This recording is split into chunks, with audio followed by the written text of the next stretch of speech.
Prokuroria e Firit kërkon 37 vite burg e 6 muaj për 2 autorët e dyshuar të vrasjes së 20 vjeçarit Grej Bihuçi në mars të vitit 2024 pas një sherrri që nisi në rrjetet sociale.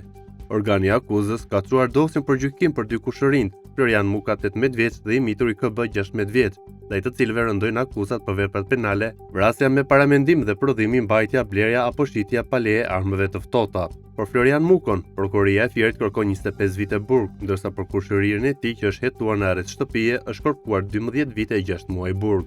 Grej Bihuçi ishte nxënës në shkollën e mesme profesionale Petro Sota, ndërsa pas diteve punonte si kamarier në një bar pasicëri vetëm disa metra larg nga vendi i krimit. Ai u bë viktimë rastësore një konflikti mes adoleshentes në Fier, paraditën 11 marsit, sapo kishte mbaruar mësimin dhe u thirr në telefon nga shoku i tij i mitur, i cili ishte në telashe. 11 adoleshent të moshës nga 15 deri në 19 vjeç u përfshin në një konflikt fizik para hotelit Fierit me Zanafill, një thik që autori Florian Muka ja kishte dhënë mikut të Grejt për ta mbajtur me të drejtë kthimi. Ky fundit nuk ja ktheu dhe këtu lindi debati sa në rrjetet sociale, aq edhe në lulishtet e qytetit.